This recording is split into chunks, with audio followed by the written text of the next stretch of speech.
Dat is nu wel aan promotie.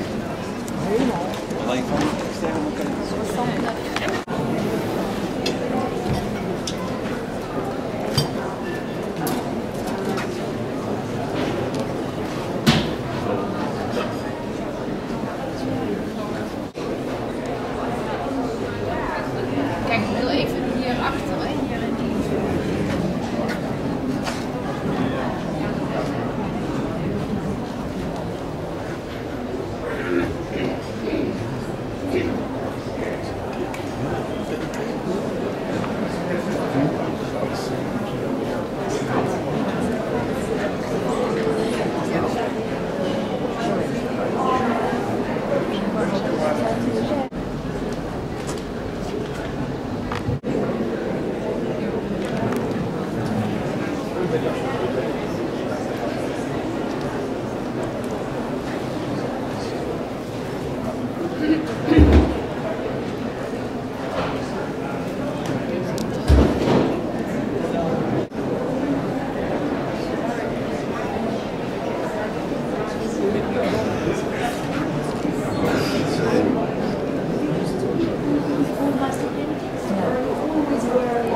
C'est qui? C'est Michel Citan. Ils ont caché le prix. Il a un rosaire en main.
Paul Kasman Gallery in Chelsea, New York. And Simon Antai is a Hungarian-born artist who lived and worked most of his life in Paris. This painting was included in the retrospective at the Centre Pompidou last year. And it is from a body of work called The Moons that he made between 1967 and 1968.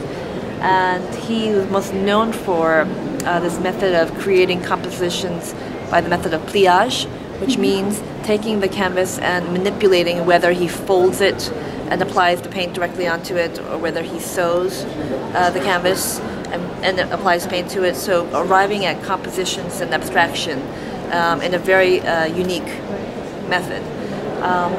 This actually has I think a very close affinity in terms of the forms to Matisse's cutouts. So it's a very, I think, special piece in terms of the coloration. I think also the blue is a very and it's provenance. I can show you in here the catalog, showing one of the cutouts here. The price? It's 900,000 euro.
Donc ça fait... on va d'abord faire les présentations. Donc la galerie s'appelle... Flore de Brandt. Et vous êtes la galeriste. Oui. Vous êtes sur Bruxelles. Oui. Ça fait 10 ans que vous êtes sur la TFAF. Plus même, je crois Plus 11 ou 12 ans. Et quelle est l'originalité de votre galerie? Alors, c'est le mélange. Ce sont les coups de cœur qui vont du mobilier français 18e aux créateurs et aux créations contemporaines. Donc, c'est un savant mélange en partant du principe que personne n'a plus envie d'un intérieur entièrement 18e et en même temps un intérieur entièrement 20e, enfin ou 21e, et souvent assez froid. Et ce qui compte, c'est la qualité. Donc l'essentiel, c'est de mélanger. Par exemple, vous mettez Pascal Bernier à côté de Picasso.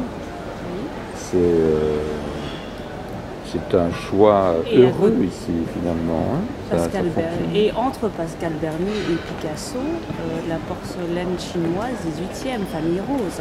Voilà. Donc on a vraiment plusieurs siècles qui se suivent. Picasso, c'est 480 000 euros. 480 000. C'est un portrait d'homme de 1965. Facilement reconnaissable. Et quel est le climat cette année du marché? Alors, plutôt bon. Ce que nous avons remarqué, c'est qu'il y a beaucoup d'Américains qui sont revenus. On ne les avait pas vus depuis un bout de temps. Il y a pas mal d'Américains cette année. Il y a aussi quelques Chinois.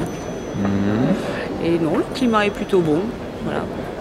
Pablo Reynoso, qui est un Argentin qui détourne les objets usuels qui sont les sièges ou les cadres ou les bancs et qui les commence en banc et se termine en spaghetti. Ah, c'est original. Je ne sais pas. Oui, celui-ci par exemple, il incline en fin de parcours afin que la matière se mélange. C'est vraiment des lignes très très droites qui ne bougent pas. Ça vous ressemble un peu, là, je trouve, que vous montrez. Hein, ça part du minimalisme, puis ça tricote un peu. Ici, c'est la même chose. Hein.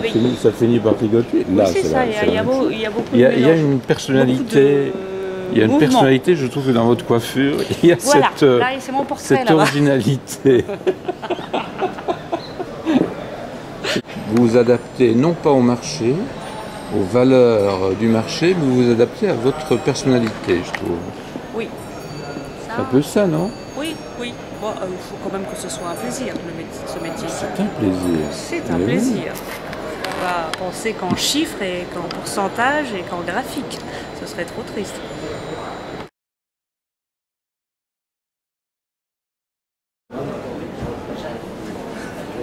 Voelig. Ja, nee.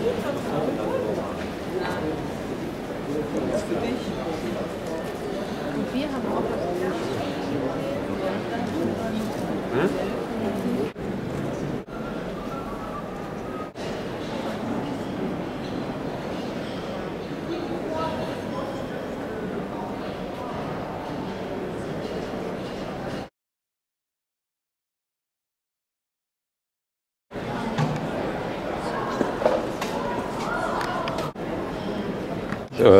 Oui, mais je fais les présentations, donc vous êtes monsieur? Christophe Van de Weeg.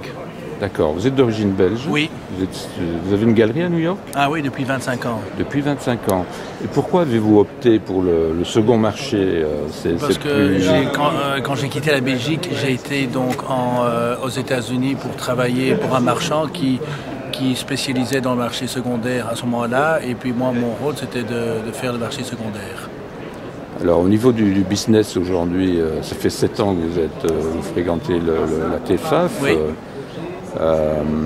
Comment est-ce que ça fonctionne au niveau de la fluctuation du marché? Est-ce que c'est par rapport à l'année dernière, par exemple? Vous avez Cette année, j'ai très bien travaillé. L'année dernière, j'avais très bien travaillé aussi. En fait, c'est une foire où, en général, je travaille bien, la TFAF, parce que bon, le fait que je parle le français et tout ça, ça aide.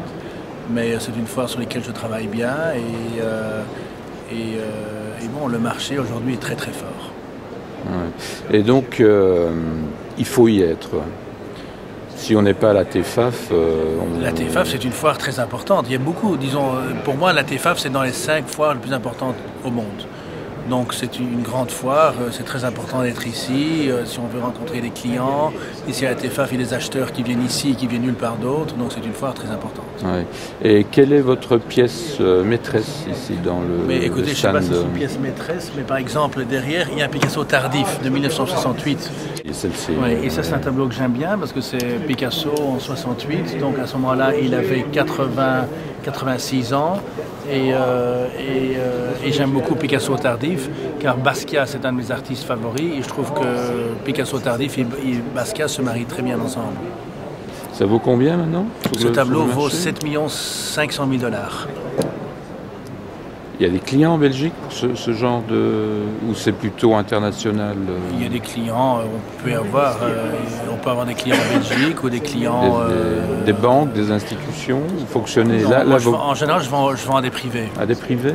Oui, les banques et les institutions, ça met trop longtemps à décider et tout ça. Je préfère travailler avec des privés. Et en général, les gens qui achètent reviennent. Si ils trouvent que j'ai des bons tableaux avec des prix intéressants, alors ils sont susceptibles à revenir. Et alors, au niveau du public qui achète, ce sont quoi? Principalement, ce sont des Européens ou des... Européens. Mais aujourd'hui, j'ai vendu à un Américain et j'ai vendu à un Italien. Donc ça dépend. Et donc puis bon, j'ai eu un client japonais aussi il y a une demi-heure, donc tout ça, ça dépend. Donc ça marche bien pour vous, cette foire, finalement? C'est une bonne foire pour moi, oui. C'est une bonne foire. Ok. Voilà. Et comment vous avez fait pour quitter la Belgique et vous installer à New York? On est encore interviewé là. Ouais. Donc on m'a proposé un job, une galerie à New York m'a proposé un job, et puis j'ai accepté le job, et puis je suis parti travailler pour cette galerie. Ah d'accord. Ah, vous travaillez pour la... Et puis donc j'ai travaillé pendant 7 ans pour une galerie à New York et puis j'ai ouvert ma propre galerie dans l'an 2000. Ok. Et je ne sais pas, vous n'avez pas envie de travailler avec des jeunes ou non, ça ne m'intéresse pas. Parce que chacun a sa spécialité et moi je ne suis pas très bon là-dedans. Je pense que je suis meilleur dans le marché secondaire avec... j'ai plus de clients qui cherchent des tableaux plus chers, plus vieux et tout ça. C'est plus ma spécialité. Les jeunes artistes, c'est mieux pour des autres marchands qui se spécialisent là-dedans. Parce que je pense que c'est très difficile de faire marché primaire et marché secondaire. D'accord. Donc le marché de l'art se porte bien. Je pense qu'il y a un flottement là dans la TEFAF. Le marché de luxe se porte très très bien. Ouais. Donc le marché de l'art en fait compte et le marché de luxe se porte très bien. Ok, merci. Voilà.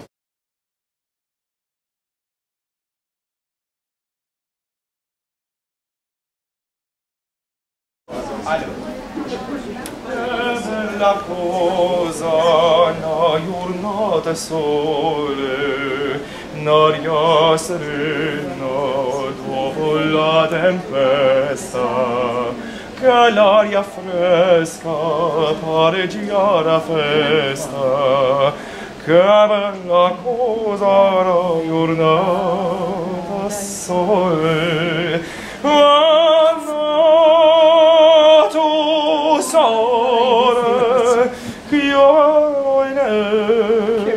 O sole mio, sta fronte a te, o sole, sole mio, sta fronte a te, sta fronte a te. Super, bravo. C'est napolitain, hein? Ce n'est pas des villages. Oui, je vous comprends. Hein? Oui. Super, bravo. On va faire le lien entre cette œuvre. Oui, oui. Alors, qu'est-ce qui vous interpelle, monsieur Palorvat, dans cette œuvre de Zaouki? Zaouki, je n'ai pas eu la chance de le connaître personnellement, mais je trouve que c'est un individu qui a absolument exploité la spatialité de tableau comme tel, à une dimension assez importante, car c'est un tableau très souvent de très grand format. J'ai vu un film de son atelier qui était extraordinaire. Le soleil venait de tout à fait au plafond, on ne pouvait jamais rentrer. On rentrait dans son atelier, on n'avait que des tableaux, et la lumière venait de zénith. très intéressant comme artiste, évidemment. C'est un grand calibre de l'art tachiste, art informel, mais aussi, disons, aléatoire dans la composition. Dans votre atelier, d'où vient la lumière? Parce que vous êtes... il vient de nord, il vient de nord. Il vient du nord. De nord, oui. C'est important? C'est très important, la lumière naturelle, très important. Je travaille la nuit aussi, donc il n'y a pas de problème pour moi, mais je suis mieux stimulé avec la lumière quotidienne. Le soleil qui nous donne l'énergie absolue. On ne peut pas vivre sans. C'est notre avenir. Et notre perte aussi, parce que si ça laisse mourir, on n'aurait plus de chaleur. Enfin bon, je ne projette pas des choses négatives.